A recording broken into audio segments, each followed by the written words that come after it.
Hello, I'm the Fallen 835, also known as Robert, and today I'm here to review the new Star Trek film that was released in 2009. However, I cannot do this on my own, so I've called in the help of a fellow YouTuber and fellow Star Trek fan. It's none other than Matthew Sims, or as he's known on YouTube, TARDIS Law 7.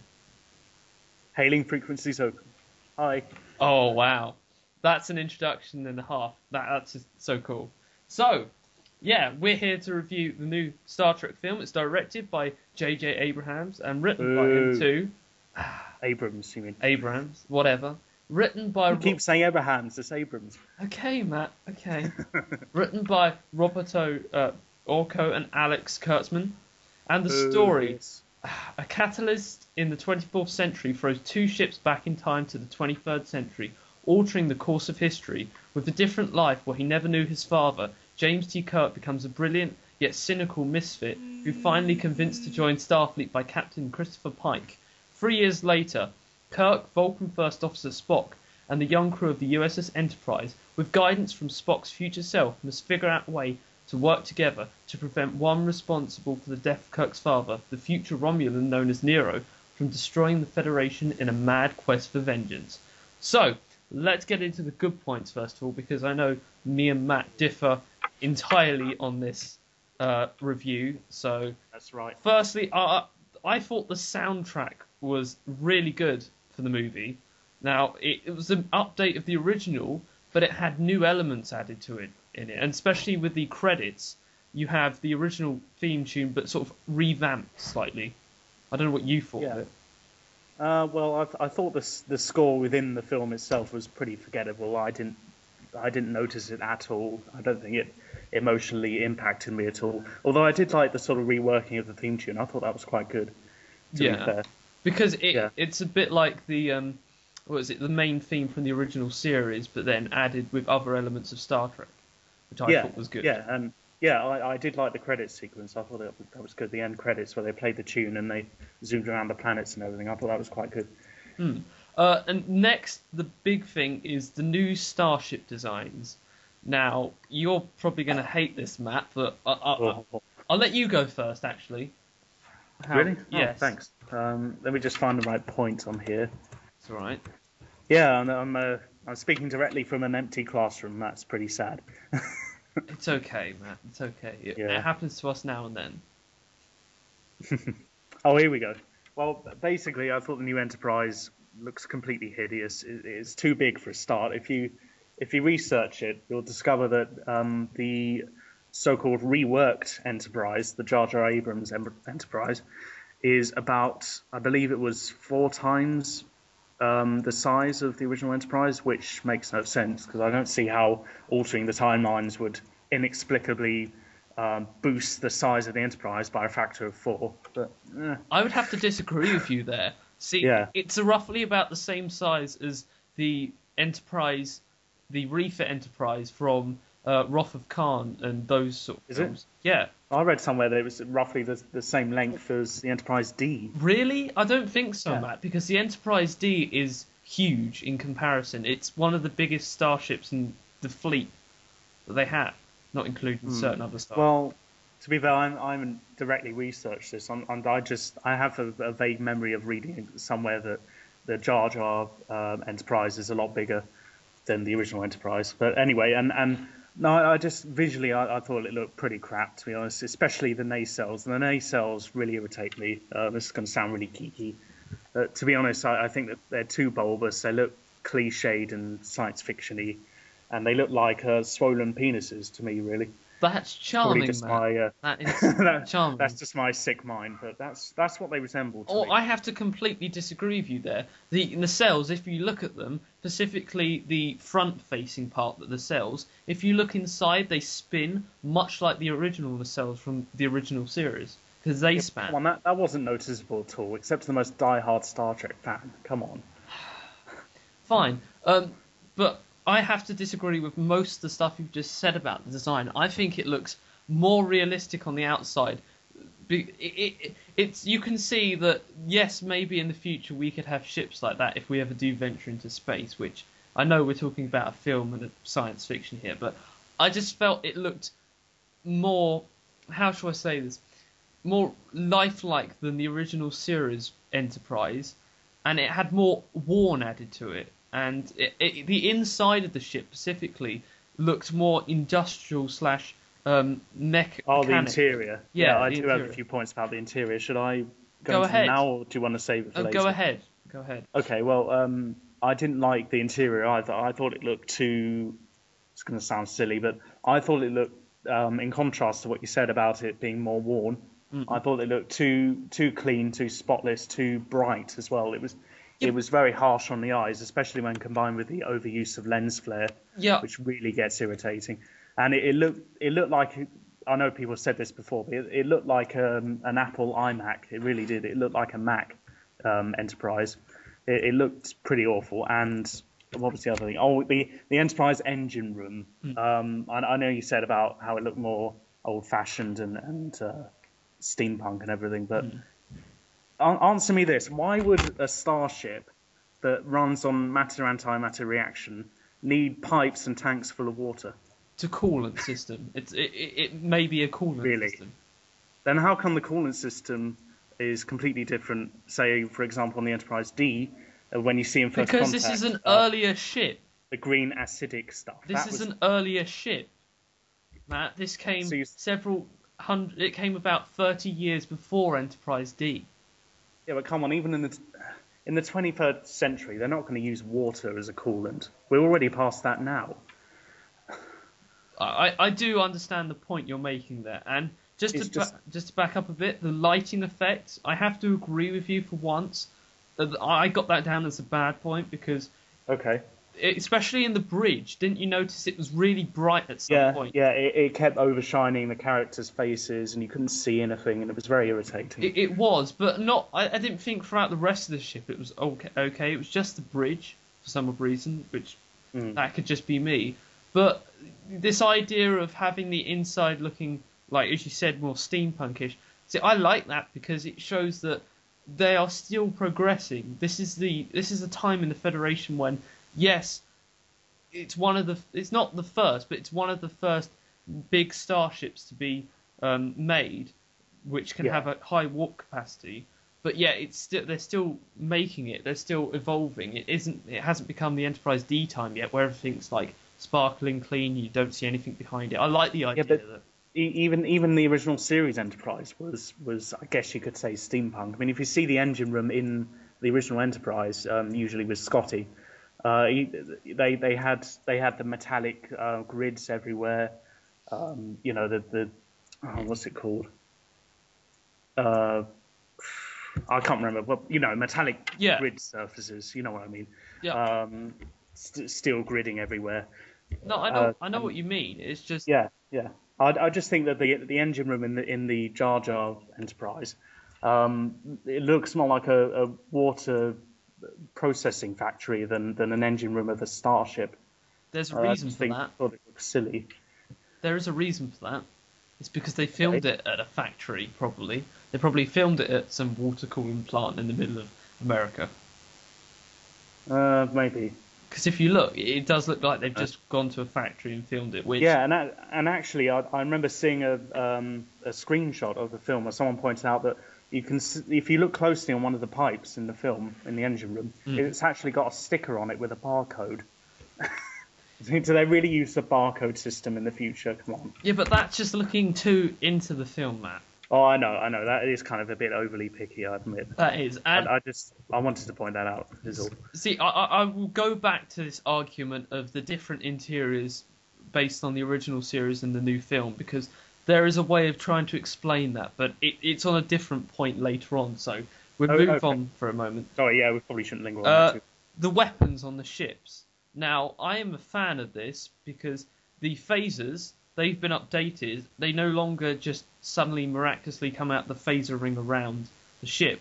They are actually turret lights which pop out the ship and target enemy ships, which you see at the beginning, especially on the battle with the Kelvin and Nero ship.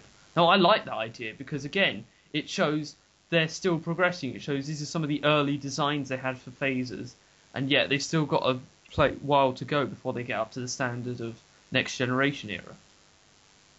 I disagree. I thought I think one of the unique things about Star Trek was the style of the way they used the weapons and everything, and the way in which it emerged from the ship. It wasn't the cliched laser bolts firing out like you see in every single other science fiction. It was more just another quality of Star Trek that made it more unique, more distinct, more enjoyable. As I was horrified when I first saw the so-called phasers in the new film. They've just turned them into cliched science fiction laser beams that you see in everything, and it's just lazy, really. It's true, but they still keep some of the elements of the original phasers. They still have the sounds plus the actual beam of the phasers, and also the torpedoes, the photon torpedoes. They have Did they even use those? I can't even remember I can't remember seeing any in that film. They've sort of had a revamp as well, and they look more like missiles now, which again goes back to my previous point about how it's still underdeveloped and they're still developing it, which I like. Yeah, I suppose. I don't know. I'm kind of neutral about that, really. I suppose if this was all real, they would look like missiles. They wouldn't just look like blinking lights coming out of the ship. So fair enough. Yeah. The next thing I got was Nero, who is played by Eric Bana, which I didn't know until I researched it today. Knew it. He portrays a really good villain. He's evil, he's relentless, and he's slightly psychotic as well because he blames Spock for the destruction of Romulus, which we'll get onto later. But I thought he was portrayed really well in this. Now, I don't know what your thoughts are about the character. Well, I'm sure you won't be surprised to learn that I didn't like him. I thought he was a sort of the typical Star Trek grudge villain, where they have a huge grudge against a certain character or a certain organisation, such as the Federation, which Nero did. He's kind of a poor man's. I like to think of him as a poor man's Shinzon from Nemesis. Really? They're both bald. They both have personal grudges against one of the main characters. They're both affiliated with the Romulans. It's just the similarities are endless, and I thought his motivation made no sense. His anger made no sense. It wasn't the Federation's fault that Romulus was destroyed. It was Spock. It was his bungling. And I thought his plan made no sense. That he waited around after coming out the wormhole for 25 years, waiting for Spock Prime to appear, the original Spock. When all that time just sitting around, he could have done anything. He could have warned Romulus of the future threat. He could have, made a profit by having future knowledge or something like that. I know that's meddling with the timelines, but Romulans don't care about that. It's true, but this leads into a bigger argument, which I don't want to get onto yet. That basically, the start of the film changes quite a lot of stuff in the Star Trek universe. But to go back to the previous. Oh yeah, I have a point about that as well. But yeah, let's leave that. Yeah, back to the previous point. I liked the reason he was angry with the Federation and with Spock mainly was because he was away when Romulus was destroyed. He was helpless to do nothing because his planet was being destroyed by the supernova. Still don't see how that's the Federation's fault. Well, because it was partly the Federation and the Vulcans that were coming up with this idea to use the red matter against this supernova to stop Romulus from being destroyed. Which entirely makes no sense either, but I suppose you want to get into that later as well. Yeah, I'll get into that later because that's a whole separate argument. Okay. But yeah, I like the character because you were saying that he's sort of like Shinzon from. He's Shinzon mixed with Khan, really. He's all of those Star Trek grudge villains. See, I would disagree. Shinzon was not only he was Riemann, he was a clone of Picard, and the reason he was sort of angry with not the Federation but Picard was because the way he hated the Federation as well. Yes, but it was because of the way he had been treated, not because of something they didn't do. There is a difference here. It is because Nero lost his wife on the planet, which you find out in one of the scenes, but Shinzon didn't lose anything. He was born into this camp on the Riemann mining facility, which all he's known in his life has been poverty and hunger and etc. So there's a difference between the characters, I thought. And when you talk about Khan has a personal grudge against Kirk because of what Kirk did to him. And again, I think the two are different, but that's just me. I think they all share the personal grudge against the hero, and it's all a bit lazy that they did that for what, the third or fourth time, Yes, but that's maybe even Star fifth. Trek. You think of how many villains in Star Trek have got grudges against the Federation or against a person, and it's most of the enemies in Star Trek Next Generation. Well, I was thinking more about the films really, and it's not really most of the enemies in Next Generation. You had Q, who never had a grudge against anyone. You can't really class Q as an enemy, though, because he did help the Enterprise on several occasions, but that's... Well, yeah, but he was mostly a villain, really.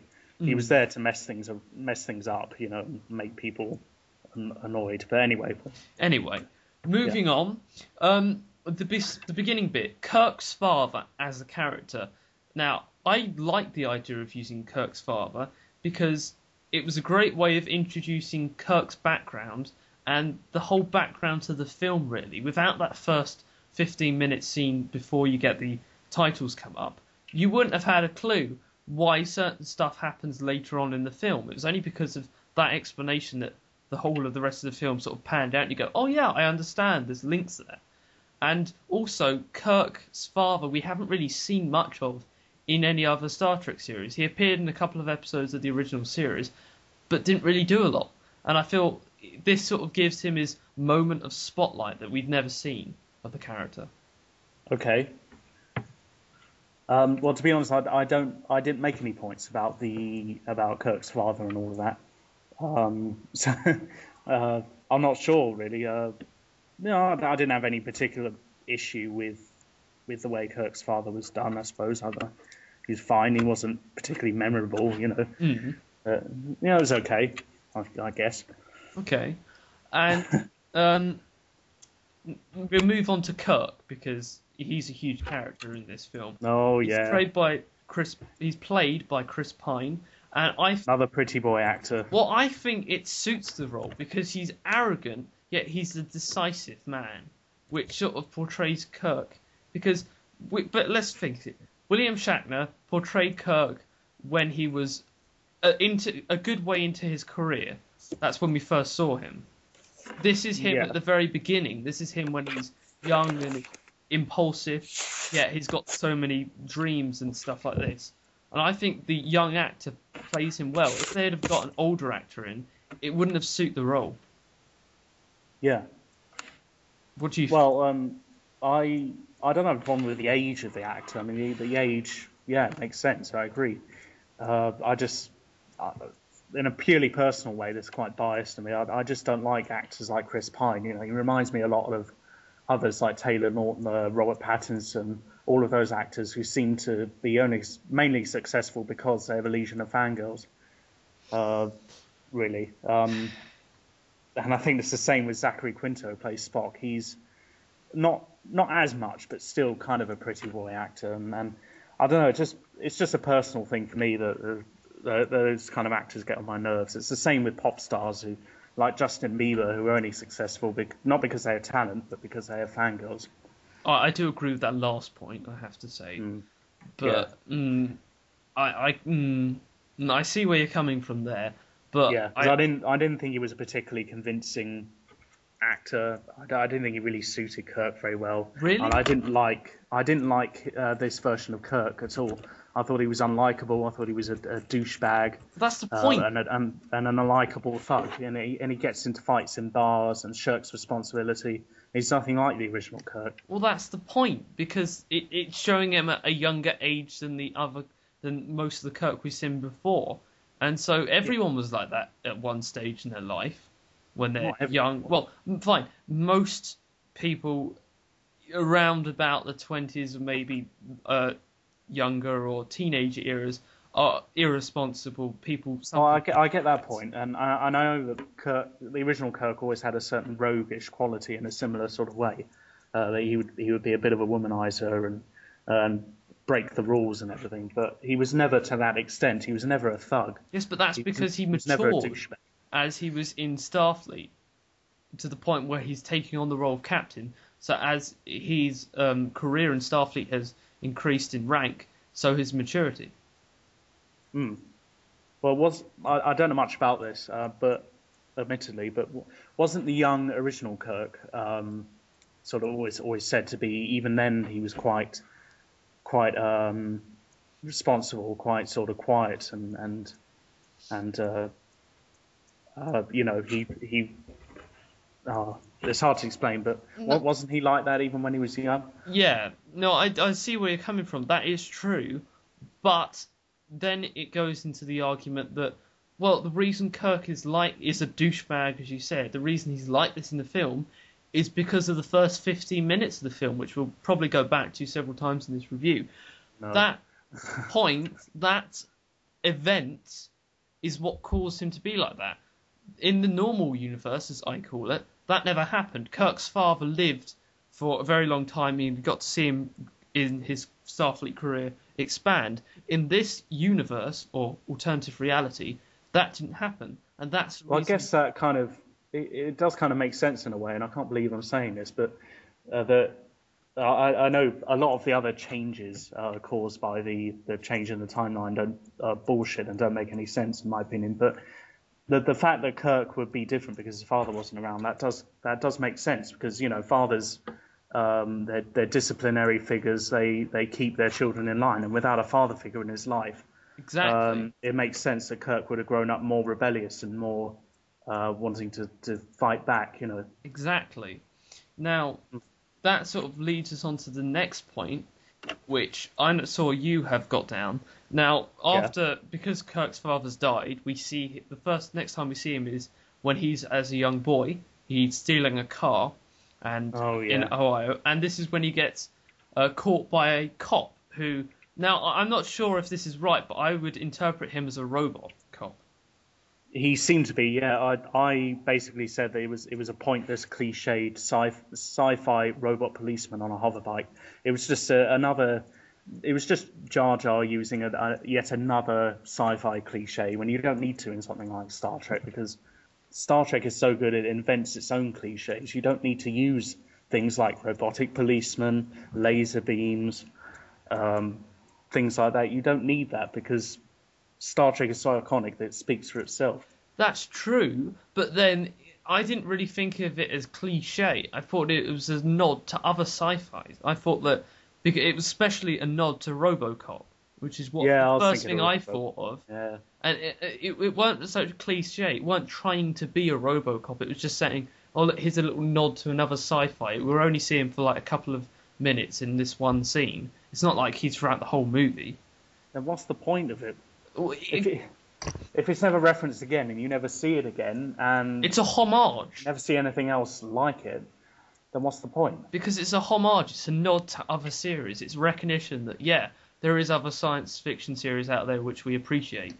Well, I suppose I would argue that the whole film is kind of a homage to Star Wars. Really, in fact, it's more like Star Wars than Star Trek. But anyway, I would have to disagree with you, but then that would get into a different argument. So, moving on. The next point I got down, which I thought was good, is Spock as a character. Now, bear with me, because you're going to have a lot of hatred for this. Yeah, I know. He is played by Zachary Quinto. From Heroes.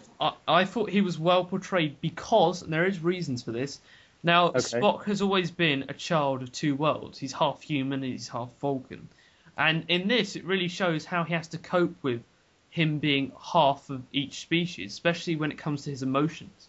I mean, I know you think in this film he shows too much emotion, but really we haven't seen Spock coping with emotions like this before, and because it's a younger Spock, it sort of shows that, in his younger days Spock did have a problem with his emotions, but then he controlled it up until the point where we see in the original series that he's controlled them, he's much more mature, he knows how to make sense of them, but in this, because of the events that happened, he's confused, and that's what I like about it. I thought it was well acting there.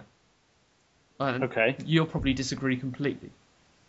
Yeah, to be honest, this is a little side point here. In the scene where he's a boy and they're all being taught in those strange sort of craters. Which is a reference to Undiscovered Country.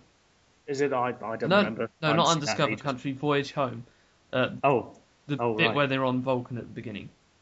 Oh, I see. Okay, fair enough. But I just thought it was kind of funny that even though the Vulcans teach their children with sums in English, and they teach them about things in English, which That's it makes no nitpicking. sense because there's a whole entire made-up Vulcan language that they could have used. Yes, but that's But nitpicking. anyway, no, I know that was just a little side point. Getting onto the Spock character, like you said, I thought he was almost psychotic, really. It only took the slightest provocation for him to fly off the handle straight away. In fact, I thought he was more emotional than most of the humans. Yeah, but there's reasons. There is reasons. His planet has just been destroyed. His mother's been killed, and frankly, everything that he knows that he has known is gone. Yeah, but Spock wouldn't He's react like that. Spock has faced tragedies, the original Spock, and he never flew off the handle, or at least not to my recall. He never sort of started strangling Kirk and abandoning him on an ice planet, which, by the way, is something I'll get into at some point. And no, I thought he was too emotional, and he was, like I said, he was almost psychotic, really. see. I understand where you're coming from with that. It's just after he's younger in this, so the way he copes with emotion is going to be different to what we've seen in other Spock, e.g., Leonard Nimoy Spock. Yeah, And so he's bound to try and find them hard, and it will take you over. You portray this in real life when something has happened to you, like something major has happened. You're full of emotion. You don't know how to control it. There is emotion is released in ways that you can't understand. It's same here. He can't help that this is how it's being released because he's so upset by it. yeah, I know, but there's also the point which I said that even if I know, I can imagine the original Spock. If Vulcan was destroyed, he would be emotional, but he wouldn't react that way. I can imagine But the that's original because Spock he's would older. he'd probably hide himself away. He'd probably sort of meditate. He'd shun contact with anyone else. That's because he's older, and he's got used to these emotions. I don't know. Agree to disagree, really. Fine. I'm sure there was Let's something move else I on. was going to say about him. Well, let's move on before we spend too long debating about Spock. Oh yeah, no, sorry, just one Oh, more thing okay. quickly. Go Sorry. ahead. Going back to the comparison between the two Spocks, the original Spock, and how they would react to the blowing up of Vulcan. I forgot about this, and I can't believe I forgot. The original Spock is in this film, of course, and he knows that Vulcan has been destroyed, Yeah, and yet he doesn't fly off the handle. He doesn't start strangling people and abandoning people to die on random planets that's true. But and having sex with the nearest woman. bearing in mind here, he's on a ice planet with no one to talk to. He's much older and much wiser, I know. There is still that point about him being older and more experienced. Yeah, and I do get that. and there's no other way in which he can release his emotions because there's no one around him too. Hmm. So, but again, let's move on before he calls this point. Kirk and Uhura, who Uhura is played by I can't say that. Salad, oh, whatever. Somebody. That person. Yeah, that person who did that thing with that person. Yeah. Their relationship in this is considerably different to the original series, and a lot of people will probably hate this, you included, Matt. They didn't really have a relationship. That's the point. That's the whole point. Their relationship is based on hate instead of love like it was in the original series. Yeah. And I like that because this is a different universe. This is a different reality. So things will change in it. Things will be different. So, for instance, if you had a relationship that was based on love in one universe, it would be different in this one because it's an alternative reality. Yeah. And Well, kind of bullshit on all of these changes. Like how would a the blowing up of Vulcan and a giant ship coming through a wormhole, how would that change things as ephemeral and as kind of emotional as someone's reaction towards another person? That would not change. I know this is kind of nitpicking parallel worlds as a concept in general. that whole thing realise we will get onto in a later point because there is Yeah. a massive debate about that, and I have a few theories on this, which I'll show. Moving on, Pike, who I thought was a great character in this, he's played by Bruce Greenwood. He gets a better character development in this film than he has done in any other Star Trek series before. In the original series, he appeared in one episode, which was the pilot episode, and he did jack shit, in my opinion. I'm sorry for swearing. I haven't seen the pilot episode. He did nothing, and he only reappeared later, and he was in a wheelchair, and his brain wasn't even there. He was in a fantasy world. And he also didn't he also appear in an animated series episode? Yes. Or was that the other one? I believe he did. The other captain, because there were two captains of the Enterprise before Kirk, weren't there? Yes, I believe there was, but yeah, I can't remember whether that was him or Robert April. I'm not quite sure, but I feel anyway, this film he got more development, and he got the sort of not respect, but the sort of appreciation he should deserve. I don't know what you feel about the character. Well, to be honest, I don't remember much about his character in the film, but it seemed to me that he was mainly... I don't remember him getting character development, to be honest. It seemed to me like he was just mainly there to provide plot exposition and to get Kirk into the Federation, and that was it. You know, I don't remember him being given any depth or character backstory at all. Yeah, but it's more than he got in the original series. Yeah, but he didn't get any in this film either. He got more. He did get some. Really? My point. He got. Give an example. Okay, fine.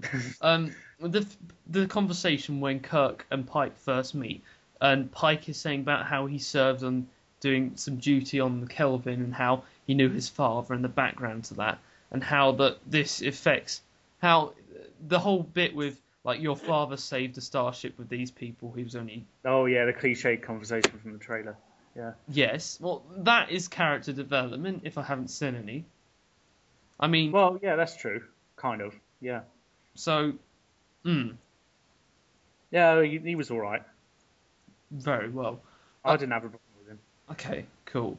Yeah. The next character who we have to talk about, who, again, I really like this character because I thought it was a great sort of not an update, but sort of a very good recast of the original character, which was Leonard McCoy, played by Carl Urban. He was basically he was as funny as the original series McCoy was, and he was as eccentric as he was, and he still kept some catchphrases as well. And I felt he portrayed the character so well, even though it was a different actor entirely. Right. Well, I think visually they look quite similar, the two McCoys. So for that, I'll give them that, because a lot of the other characters didn't look at all like the original actors. Even Chris Pine, I don't think looks anything like William Shatner. But you have to bear in mind that this is when they're younger. So I know, and all the parallel universe bullshit as usual. But yeah, back to McCoy anyway. Yeah, I thought he was all right. I think out of the main cast, he was probably the best. He was the most bearable, because I didn't like Kirk, didn't like Spock, didn't like Uhura, didn't like any of the others, Chekhov or Sulu. I thought the McCoy revamp was the best out of the lot. He was bearable. I wouldn't say he was great, but he was bearable, and he did look the part. He looked very similar, so that's okay, acceptable. That's the most I'll ask from you, Matt, because I know you can't do any. I'm not going to give this film much slack, believe me. Yes. I didn't like the way they sort of explained the origin of the nickname Bones, though. I don't know if you remember that. I like that. I thought it was good. It made no sense. I can't remember exactly what it was. It did make sense. I remember thinking that, this makes no sense. This is silly. His wife had left him, basically, in a big divorce, and he was overemphasizing, saying that she had taken up the whole planet, and the only thing he had left was his bones. And that's where they get the thing from. You would never make those connections in real life and start calling him Bones just because he said that. No, and he says Bones first of all, and then he introduces himself with his proper name. So you think, it's first impressions when you meet somebody, and little things like that. Sometimes did he just randomly say Bones then? No, before he said anything else.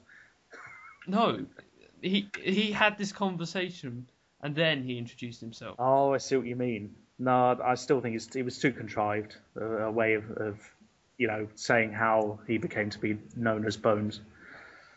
Okay, fair enough. Let's move on.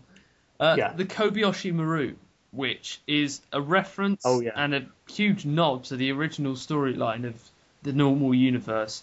But we actually see it this time. We actually see Kirk in the Kobayashi Maru, which is quite cool because the only other time we've seen the simulation is in Star Trek, I believe. Oh yeah, it was in one of the other films, wasn't it? I believe it's not Undiscovered Country. It may be Wrath of Khan. Hang on, I thought it was Undiscovered Country. Was it? No, I don't think so. Oh, maybe not. I don't know. But it was definitely one of the original series films. Yeah, it was either Wrath of. I think it was Wrath of Khan.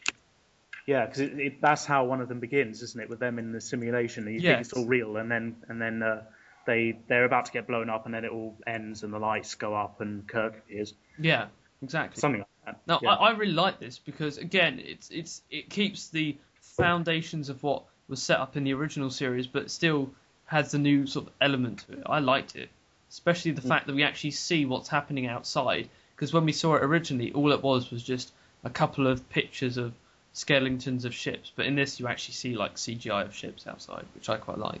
Although that's only because I like the ships. Well, yeah, I mean, to be honest, because I haven't had a chance to see the film again recently, not that I'd want to. I don't remember much about that sequence in the film, but I don't remember having any issues with it, no, apart from the obvious issues of the lens flare and the design of all the new ships, which I hated. Yeah, it's true, although it wasn't really prominent in the Kobayashi Maru, it was more prominent on the bridge of the USS Enterprise. Really? Oh, I'd argue it's prominent in the entire Enterprise, but there we go. Okay, fair enough. I remember it being very overly shiny and bright in sickbay as well. Remember that. Anyway, moving on. Throughout the films, there is nods to previous Star Trek series, and also little homages again. There is several examples of this. Now, Matt, the only one I remember is the Admiral Archer Beagle thing. Yes, which makes no sense. Admiral Archer was the first captain of the USS Enterprise from Enterprise the series, which Enterprise NX-01. Yeah, it took place before Kirk, before the original series, so it does make sense. Yeah, in the lead up to the Federation being founded. Yeah. But no, I didn't. Yeah, I appreciate the reference, and I thought it was good that they got it in there, but it didn't make sense, and I'll tell you why. Because by that time, I know it's slightly earlier than in Stardate or whatever than the original series, but still, by that time, Admiral Archer would have been dead. He would have been ancient. And come on, a dog. How long does a dog live? What, 10, 15 years? That's true, but they didn't say that it happened recently. They said back. They didn't actually specify when this event happened. It could have been several years. Didn't Scotty say it? No, he was the one who mentioned it, wasn't he? He said that he had an argument with his teacher that he could do certain transport theory of teleportation or whatever. Oh yeah, and he killed Admiral Archer's Beagle or something. The Admiral Archer's Beagle disappeared, yeah. But it never actually said when that happened. It could have been several years ago, which made... And it wasn't Porthos, was it? No. The original Beagle, no. It could have made up for the time difference which you're saying about. So it can work. So, even if Scotty was young, even when Scotty was young, that's Scotty anyway, it still would have been too late because Admiral Archer would have been either really ancient or dead, probably dead. See, I disagree because you can't really look at the dates in Star Trek because Star Trek and dates, when you start getting into what is a star date and then you look at what's a light year, and it changes because look at the episodes. Each episode is at a different time and you can't really put them together in a comparative timeline, really. Actually, come to think of it, he might have still been alive because I think he would have been around 80 or 90 by then. Exactly. Because I think it's around the 2230s, isn't it, in the new film? Yes, I believe so. It is possible. So there were other little nods throughout the film. The second one was in the bar. Uhura, she asked for a Cardassian sunrise. Oh, God. That makes no sense either. That makes even less sense. Anyway, sorry, I'll stop interrupting. Now, if you know DS9, like I do, you'll know that a Cardassian sunrise was one of the more common drinks at Quark's bar, which the Cardassians drank, and also certain other members on board the station did. Yes. And the other reference was the USS Hood. Now, the Hood has been seen in Star Trek in the previous, I think it was in Next Generation it appeared, and also... yeah, I think so. And there was also an original in the original series. Don't take my word for that, but it has appeared in previous Star Trek series, so it was a nice nod there again, which I thought was cool. Yeah. I don't know much about the Hood, so I can't really say anything about the Hood. I thought that was sort of neither here nor there, really. No. But the Cardassian thing is unforgivable. It was nice of them to think about putting those references in there, but not when they make no sense. And this one makes no sense because the Federation didn't know anything about the Cardassians by then. They haven't even heard of the Cardassians in the Kirk era, and they've had no contact with the Cardassians yet. They don't know what a Cardassian is. How do you know though? Because I know the Star Trek lore, and I'm pretty sure that I'm not 100% sure, but 80-90% sure that in the original series era, they retroactively they didn't know anything about the Cardassians. They haven't even heard of them. That's true, but then you have to take into account that this is an alternative reality and that links could have been set up because of events that took place. It is kind of trying to overlook the obvious, but I understand where you're going. Although it's still a nice nod to DS9, I feel. Anyway. Well, yeah, like I said, it was nice that they thought putting those references in there. I do appreciate the sentiment behind them, even if they make no sense. True. Next, we move on to two characters who, well, I like, but you hate them. Sulu, played by John Cho, and Chekhov, who is played by Anton Yelchin. Now, these were... I thought they were good for younger versions of themselves. They didn't have much screen time in the actual show because it was more in the film, because it was actually focused on the main characters, but... The parts they did have, I felt, it was great because, again, it was like nods to the original series. I felt, anyway. I don't know what you felt with the characters.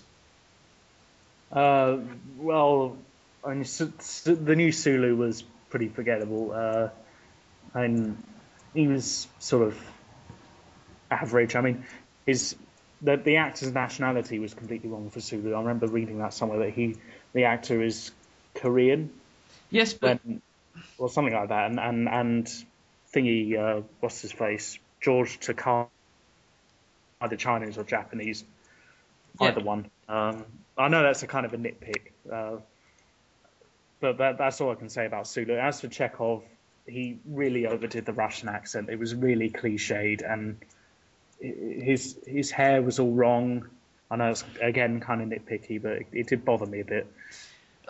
I see where you're coming from there, but again, they're younger versions of themselves. They can be different to an extent.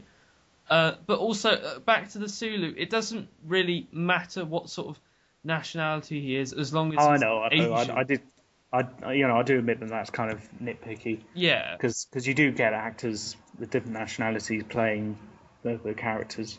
Like, for example, Meryl Streep playing Margaret Thatcher, or...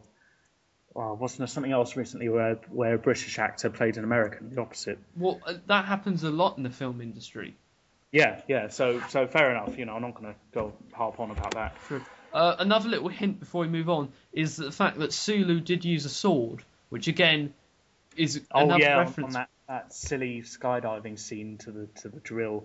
I forgot to make notes about the drill scene because there were a lot of things I could have said about that. Damn it. It's fine. But yeah, the fact that he uses a sword is, again, it was the same in the original series. In an episode of the original series, he was infected with a disease that made him go, not mad, but quite rampant. The naked time. Yes, yeah. And he used the sword and ran around the ship trying to kill people with the sword. So again, it was a nice little hint there to... Well, it's good that they have the sword, but there's more to Sulu as a character than just sword fighting. I think that's where they just thought of Sulu as a kind of one-note character. Oh yeah, he's this very cliche foreigner who uses a sword. That's true, but I'm not saying that. But true, there is more to the character that I'm trying to point out. But no, I know what you mean. Yeah, but it's hard when in the film he didn't do much really, which is again is the same for Chekhov. But anyway, now, the CGI effects in the film were brilliant, to be honest, because CGI has come a long way since the original series, since Next Gen, since DS9. Yeah. And the thing is, I did not feel that the film purely rested on the CGI. I felt that it was a good story and it didn't need that CGI there, because you have a lot of films nowadays which they purely based on the CGI, and without that the story is completely rubbish. And this wasn't one of those films I thought of. I don't know if you're going to disagree. Oh, fair enough. Yeah, I would take the complete opposite view, and I would go with your description you just said about films that rely on CGI to cover up holes, because that's what I think this film does. And I think, fair enough, the effects on the ships are fine, but for me that was all detracted by again the lens flares. I mean, even when you have shots of space, you have these overbright lights from the suns in the background or the stars or whatever, and it's so distracting. You can't focus because all you get is these bright lights everywhere just shining in your face, and it's just obnoxious and distracting. So no, I didn't like the effects really, and they were kind of spoilt for me really. I think without the lens flares and the overbright lights, it would have been better. Fair enough. Yeah, and I didn't like the way they did the warp effects, the way the ship goes in and out of warp in the new film. I didn't like that either. But really, because I like that, because I felt that again, it was a sort of a pre-effect to what you saw in Next Generation. That it was the early days of warp, although warp had been around for several years before this, but the technology was still trying to gain up to its time. I felt this showed in the warp effect, but then that's just me. I don't know. I think it's funny how the warp effects in the new film, to me anyway, they look more like the effects, the kind of slipstream effects used in Battlestar Galactica, or the new Battlestar Galactica. That's true. More so than they look like Star Trek warp effects. That's true. I'd have to agree. Yes. Yeah, when they make the jump. Or yeah, I'll have to agree with you that point. That point you can have, Matt, because I agree with that. Thank you. Next is I have a couple of things about the space drop scene onto the drill above Vulcan. Oh yeah. Which you didn't make any notes on, so. But I can still say stuff. That's true. The fight scene on top I thought was well choreographed in terms of how they defeated the enemies. Like one was killed by the fire coming out of the vent. Another one was shot in the back and then actually stabbed in the back and then fell off down to his death. I thought that was well choreographed and well scripted, but I can see where people would not like it because, to be honest, it didn't really need it in the film. Yeah.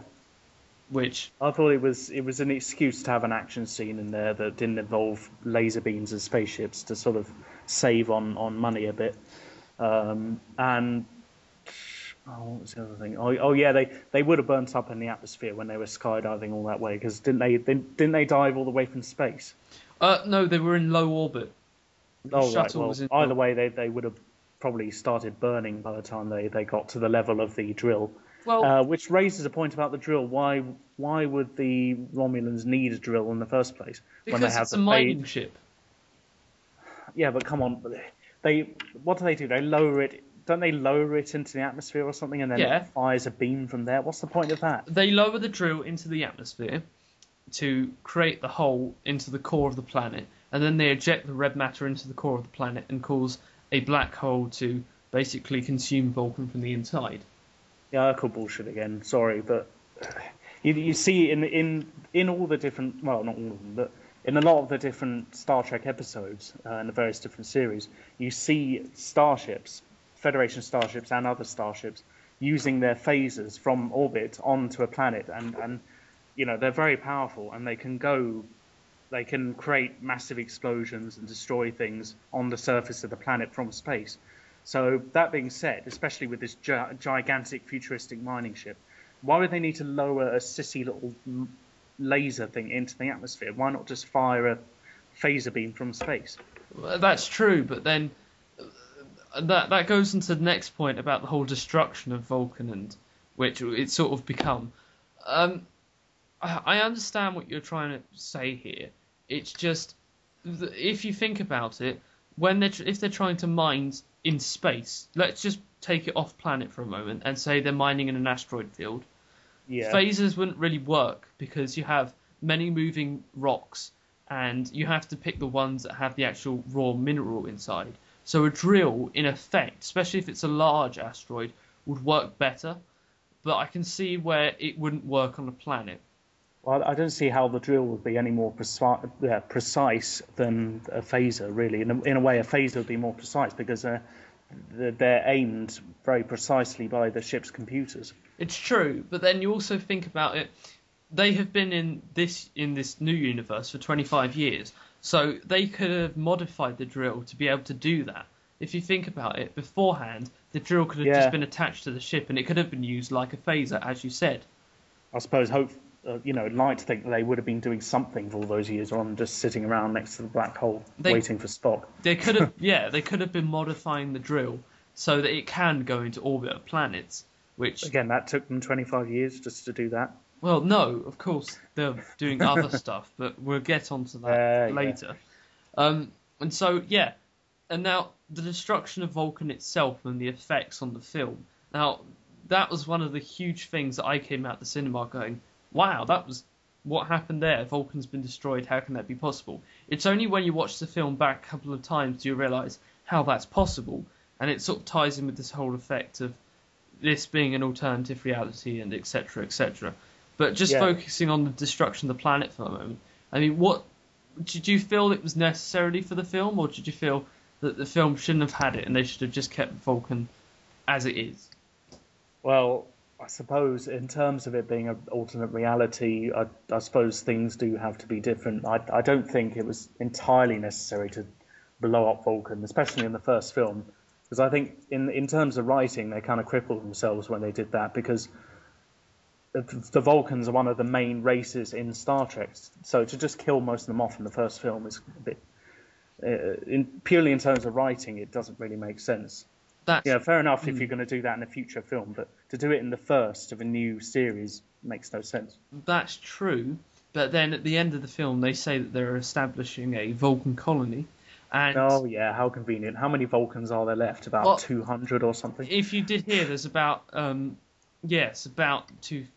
bit more than that. I can't remember the exact amount, but it's enough to establish a colony and to start their race over again, in a sense. And well, if they were just going to keep the Vulcans on anyway, why did they need to blow up the planet? Because it's part of the plot line of the story. It's because the reason that Vulcan was destroyed, one of the reasons it shows that... is to piss off Spock. Yes, that's one of the reasons. And the second reason is to show that Nero does have this power and he can use it, and that he's so bent on getting revenge that he'll go to such lengths as to blow up planets. Okay. And it was sort of to show how far he could go, is what I felt anyway. But yeah, that could be just me. Moving on, because that's a very debatable topic about Vulcan's destruction. Yeah. And by the way, sorry, just one more thing. Go ahead. The original Spock would not have seen the destruction of Vulcan from where he was as well. That's another point. Is that he would have done. The planet that he was on was too far away. No, because if you remember, you see it in the scene. You see him on the planet watching as Vulcan's destroyed.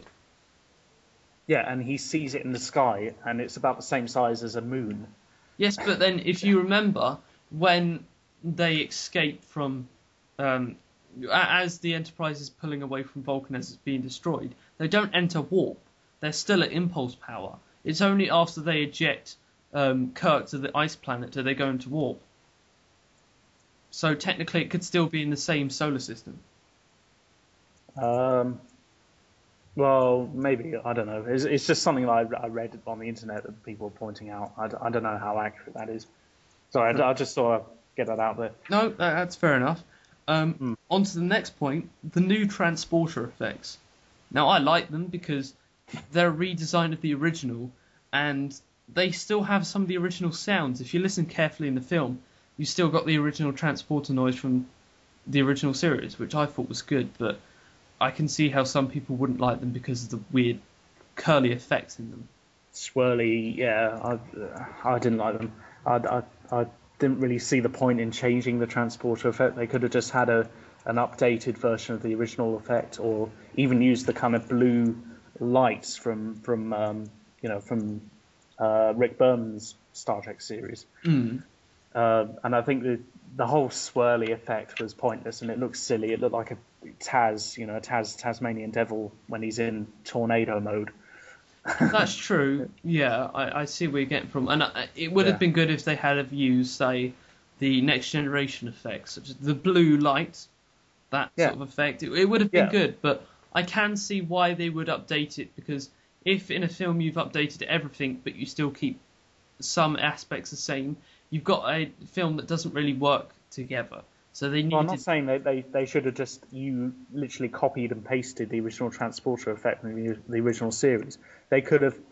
What I'm saying is they could have updated the original effect without changing it visually. They could have just had the same effect, but have it look better. Update it for the modern effects. That's true, and I can't argue with that. Because... And I don't see I don't see how why we're blowing up Romulus or whatever and going through the wormhole. Why would that change something as superficial as a transporter effect? Well, technically, the transporter effects weren't changed by that. It's because it. Yeah, which goes on to a different point, actually. A very good point. Yeah, but we'll get to that in a bit. Before we get to that, there is one more point. The torture scene with the Centaurian slug. I liked it because up until that point, the film was. The film was a family film, and then you got that bit, and it was like, oh, we've actually got a bit of darkness in the film. That's good. I felt we should have had a bit more darkness, although then the ratings would have gone up, the actual certificate would have gone up, and not many people would be able to see it. But I like the idea of the torture scene. Well, I suppose so. To me, it was just a recycling of the very almost identical scene from Wrath of Khan, where he gets the Khan worm, as it's called, to control that starship captain and torture. Was it? Yeah, Chekhov. Yeah.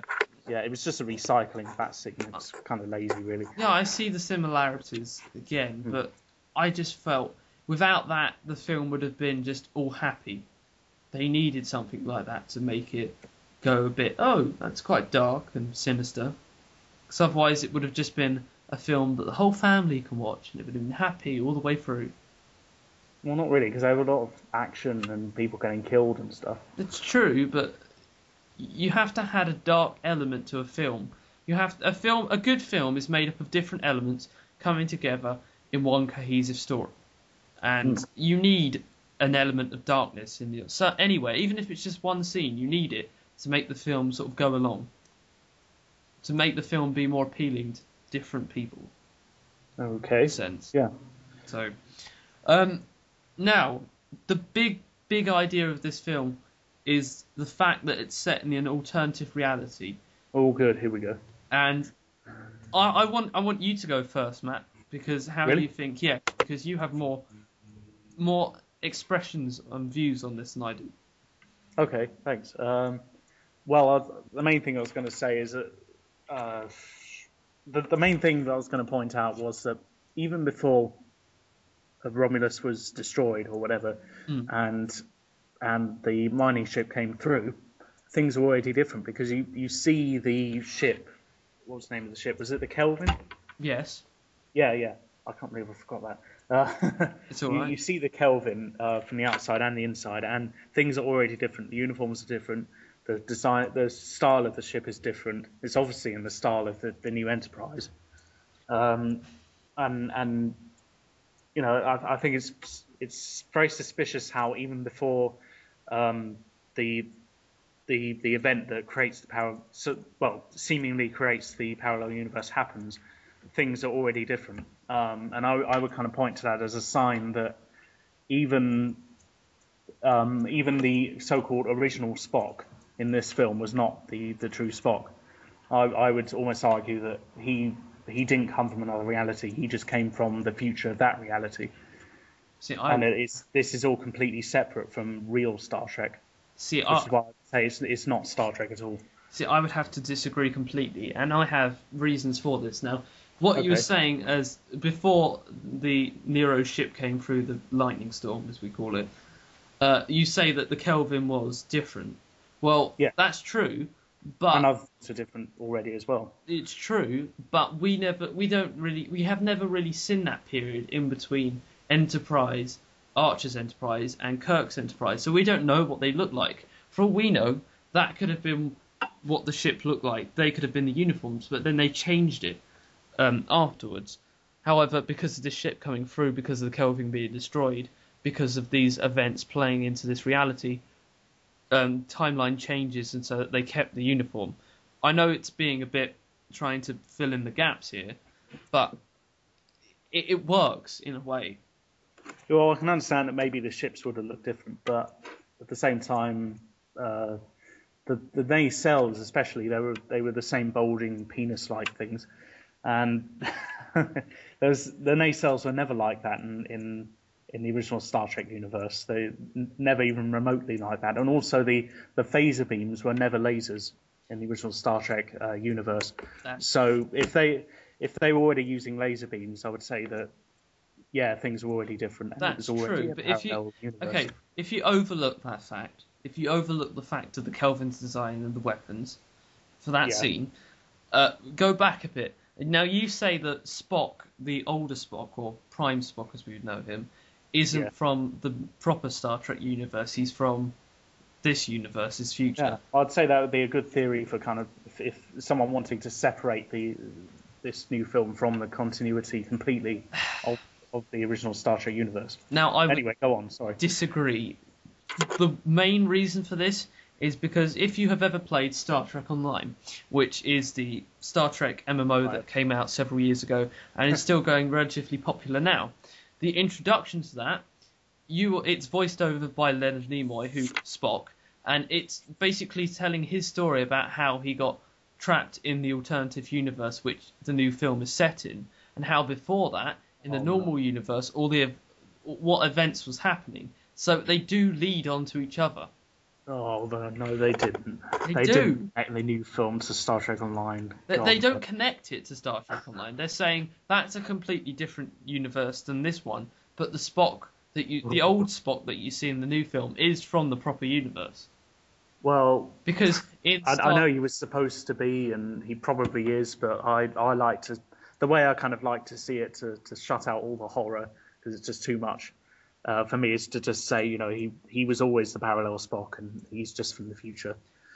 Really. True, but another thing is in Star Trek Online, Romulus is destroyed. When you go to the Romulan system, all you see is basically a part of the planet because it's been destroyed by the supernova, etc. And events do lead on from that, so they are connected, and so it basically fucked over the entire original Star Trek universe. No, it hasn't at all. No, well, not at all. It kind of has, because they've blown up the whole planet. Yes, but Star Trek Online is set 35 years after Nemesis. It's set when the Enterprise is, I believe, it is Enterprise F or J. So, it's F, yeah. Yeah, I remember seeing images of F. Yeah. It's in the future. It's in stuff that has been written. Yeah, I get your point, and I know there was also a prequel graphic novel to the Jar Jar film that they connected it to the Next Generation, and they had the Enterprise E, with Data resurrected as captain. Yeah.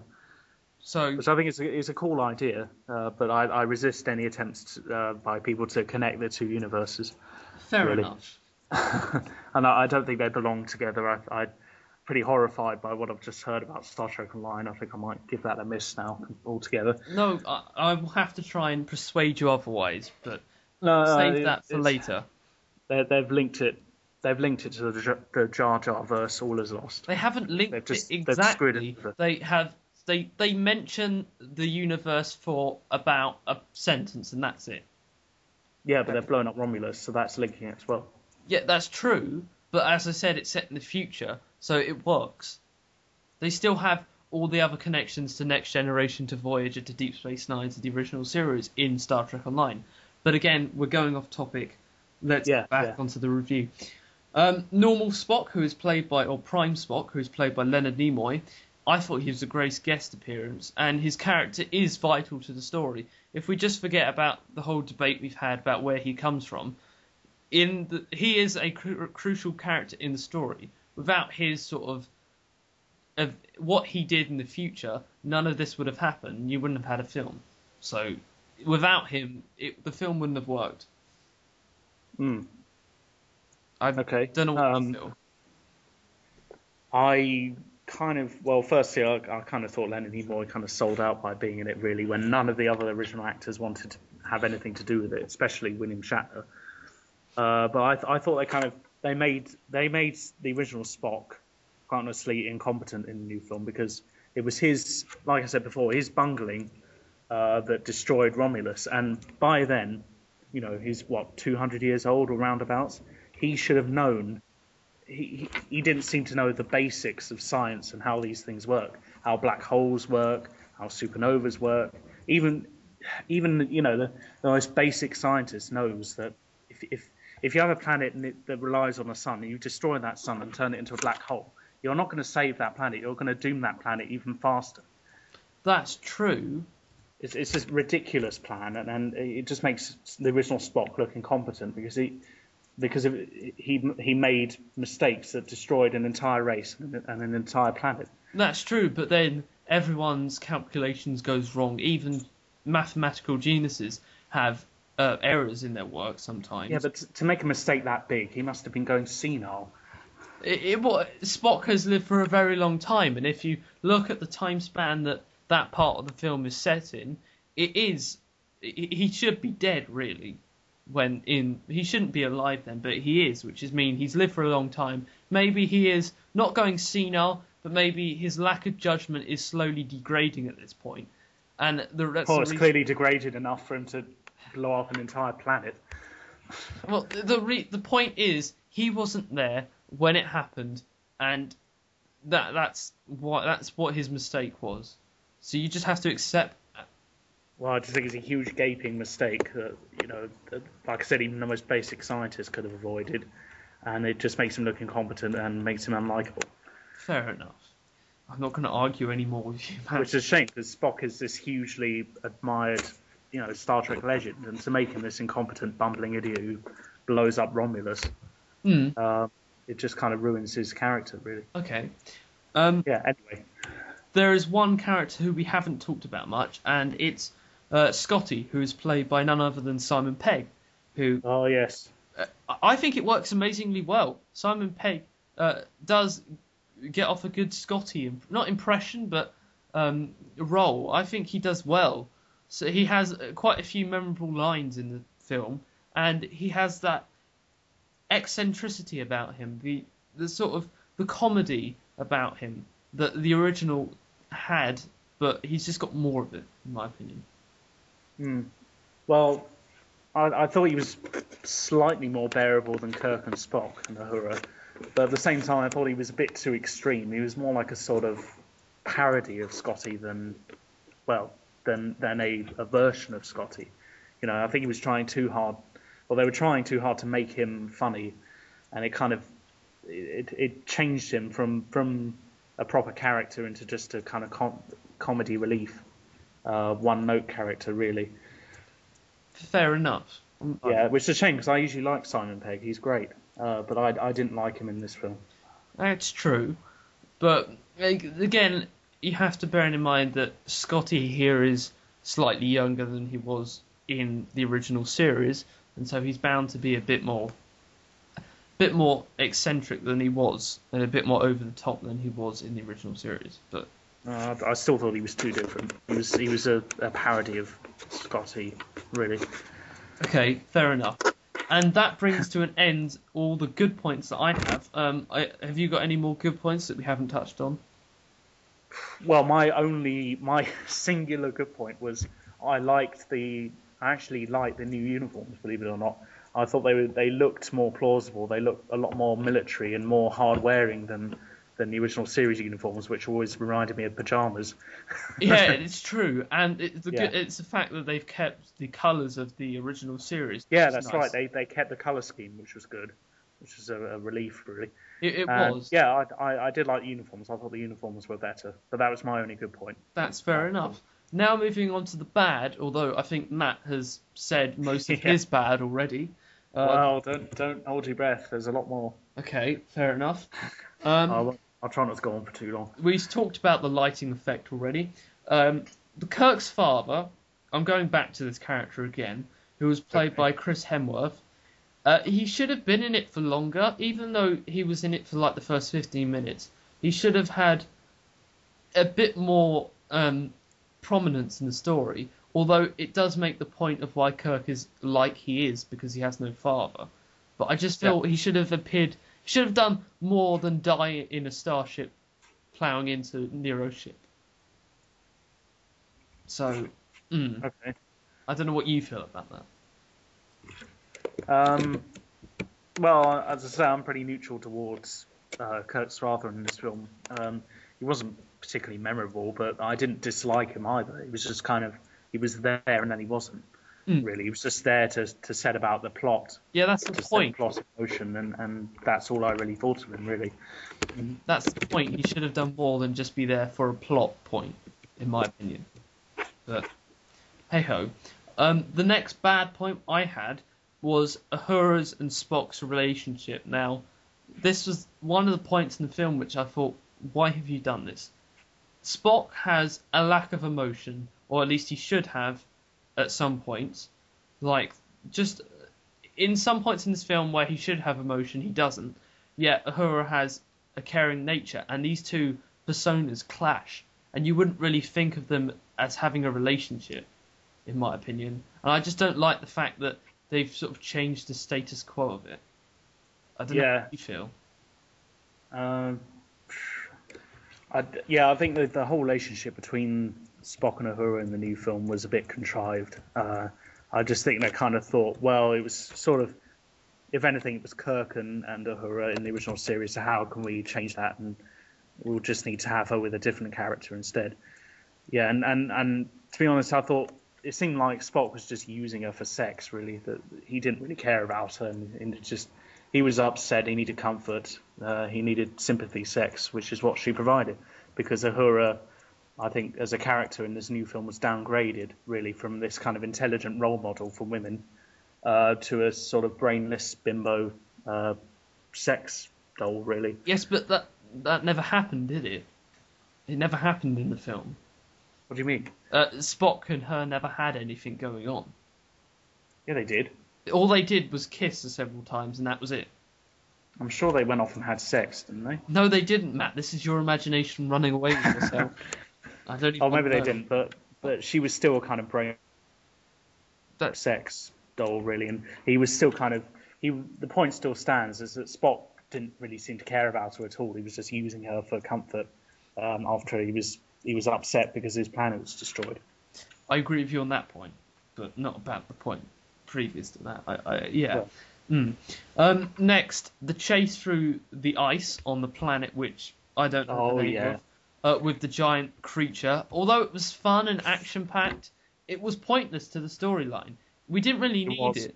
Kirk could have just landed on the planet, found older Spock, and then go to the base. They didn't have to have this sort of comedy-ish chase via a giant creature. That entire scene just reeks of sci-fi cliche. It's definitely more of a Star Wars scene than the Star Trek scene, because you have the big cliched sci-fi CGI alien monster. You have the cliched ice planet. You might as well just call it Hoth, really.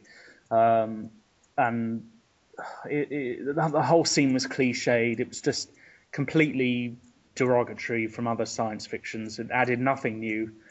And it was just, like you said, pointless. It was completely unnecessary. Yeah, exactly. And it didn't really add anything we didn't already know to the story. So no, it didn't. It was just there for CGI thrills and action. Exactly. Moving on, the design of Nero's ship. Now, this is one of the things which I like the new design of the starships, which I already said about. But Nero's ship, what is going on with it? Okay, it is unusual considering it's Romulan, and it's from the normal universe. If you do believe that it's from the normal universe, like I do, then why does it look like it does? Because if you look back at previous Romulan ships from the normal Star Trek universe, they all have a similar design. You look at the Warbird, you look at a scout ship, you look at a bird of prey, a Romulan bird of prey, and they all have a similar design. But then you look at you have the Romulan style, and then the mining ship looks completely different from any other Romulan ship. exactly, and it has no formal bridge, it has no formal decks. It's just sort of a mash of bits. It's more like a giant piece of junk floating in space in a ship.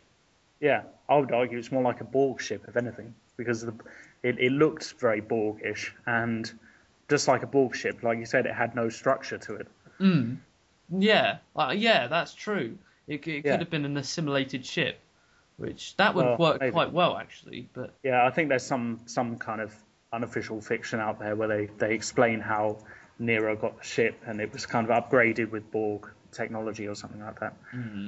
But it's kind of unnecessary, really, because they could have just explained it in the film. Exactly, but then again, they didn't.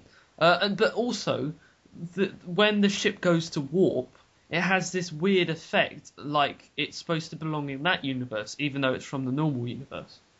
Oh yeah. It has a sort of not thrusters, like thrusters coming out the back just before it goes off to warp, which again, I don't know why they've done that in there. And it's yet another sign pointing towards the fact that it was always a parallel universe anyway.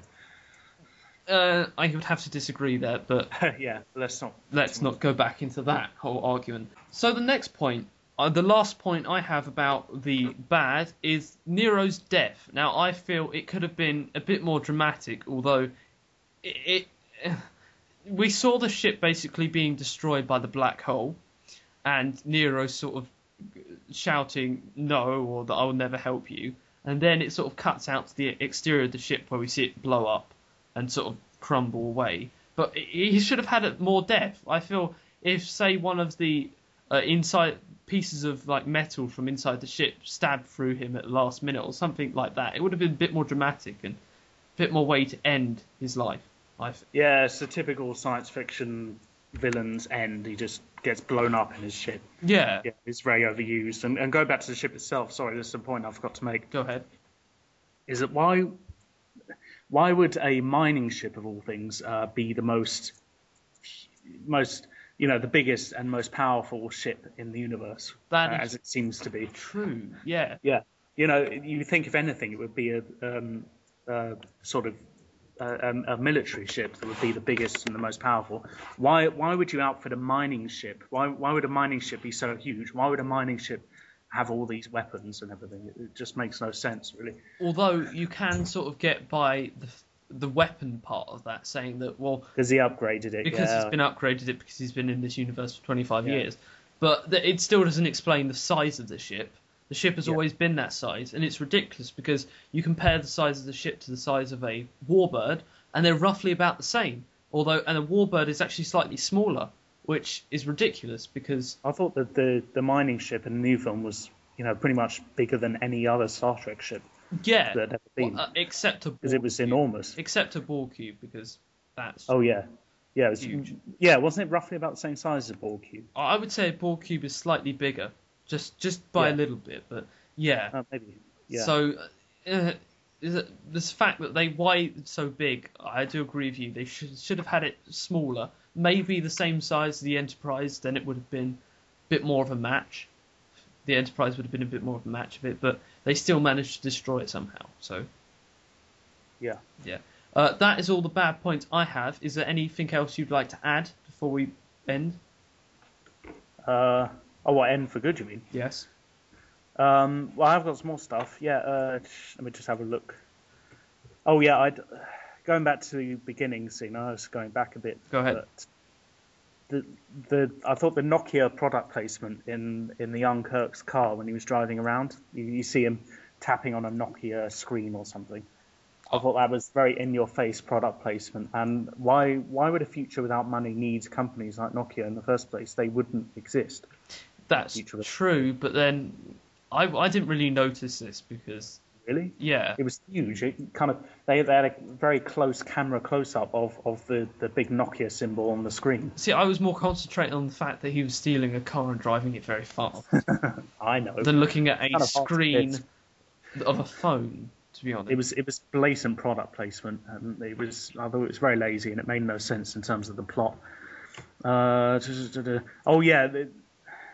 The as we said, the Enterprise originally in the original series was built in San Francisco. It was not built in the middle of a deserted cornfield in Iowa. That's true. Yeah, that just happens to be right next to where Kirk lives as well. I thought that was very convenient plot-wise. In fact, this film is based on a number of incredible coincidences, very conveniently. Isn't all films, though? Isn't most films based on a large amount of So much, coincidence? not at least not in such a hollow, undisguised way. But anyway, True. oh yeah, what else is there? Oh yeah, Spock would never abandon Kirk on the ice planet to die. On Hoth, I should say, to die. Yes, but this is a different Spock. This is a younger Spock, and again, he's Yeah, affected. but I still think Spock wouldn't have done that, and it also it contravenes basic human rights laws, and Federation policy. And I can't imagine an organisation like the Federation, especially in terms of humans, because obviously Federation human kind of synonymous. They would never allow Kirk to be abandoned dead on an ice planet. That's Yeah, true. and I think Spock would have been court-martialed, and the rest of the crew of the Enterprise at that point would have probably mutinied and turned against him for doing that. But again, these events happen because it's in an alternative universe and because certain events changed what each character is like. So characters will act differently because time has changed. Yeah, So, but I see where you're coming from there. yeah. And of course, Scotty, another amazing coincidence, he just so happens to be on the same ice planet as the one that Kirk has abandoned on, Hoth, and also within walking distance, which is very convenient. Any points about that you want to add? Yeah, it was quite a big coincidence, which I felt they shouldn't have done really, but I can see why they did it to introduce the character, because otherwise you wouldn't have had the introduction of Scotty and his involvement in the plot. But again, as you said, it's a very big coincidence, and they should have tried to hide it up a bit better. Yeah, that's right. That's the key point there. And as we're on Scotty, I didn't like his pointless, cliched alien sidekick. Again, it's a typical science fiction cliche that they didn't need to use.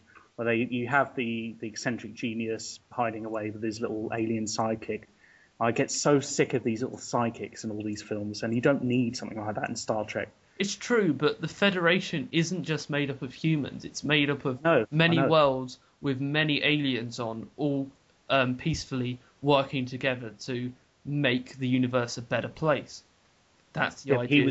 He was the only representative of his race you ever see in the film. Yeah, but I've never seen this race before. you don't see many races in this film, to be honest, which is another point. Bad point. Another point. Overuse of shaky cam is a sort of lazy, cliched way to distract audience from the plot holes, I thought.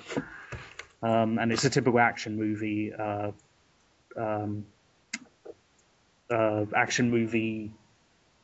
what's the word? Method. Nowadays, for filmmakers to do an action movie, just have a shaky camera, which is very irritating, and it distracts from it, really. Especially in the film, I think it was Cloverfield, with shaky camera. That was terrible. It would just ruin the film, to be honest. Although that was a different kind of film, though, in a way, wasn't it? Because it was meant to be a sort of documentary style, found footage type film. It's true, but still, they still didn't need to use it in Star Trek.